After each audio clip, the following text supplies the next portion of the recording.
бір үйде тұрып бөтен болып кету.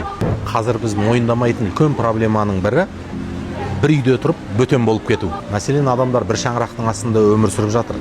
Бірақ бір-бірінің жан дүниесін не мазалап жатқаны ешкімге қызық болмауы мүмкін. Мүмкін бір дастарханда тамақ ішуі мүмкін, бір көрпенің астында ұйықтауы мүмкін, бір үйдің ішіне бірге кіріп шығуы мүмкін. Бірақ бөтен адамдар секілді. Одан гөрі сыртта бірге бильярд ойнайтын, немесе бірге жұмыс істейтін, немесе бірге кофе ішетін адамдар оған қымбат, қызық болуы мүмкін.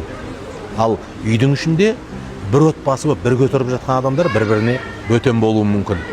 Біздің көбінде шаңырағымыздың шайқалуына, соңында суымызға, ең соңында тіптен бөлек кетуімізге дейін себеп болып жатқан нәрсенің бірі, біз бір-бірімізге бөтен бола бастағанымызды байқамаймыз. Бір-бірімізге бөтен бола бастағанымызды байқаған кезде біз шырылдап, сол нәрсені қалай жақындатуымыз керек, соның жолын іздеуіміз керек еді ғой. Бір-біріне бөтен бола бастаған кезде адам бір-бірінің жақсы қасиетін бір сөзбен айтқанда бір-біріне қайтадан таныстыру керек.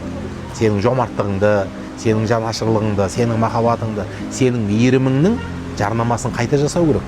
Ал көптеген адамдар былай ойлайды: үйлендік, болды, сол үйленген күні келістік, сол келісім, сол кездегі түсіністік өмірдің соңына дейін сақталатын сияқты. Жоқ. Ортадағы махаббатты да, сенімді де, бір-біріміздің алдымыздағы құндылықтарымызды да қайта-қайта бір-бірімізге көрсетіп отыруға тиістіміз. Ашық күйде де, жасырын күйде де, жанама күйде де.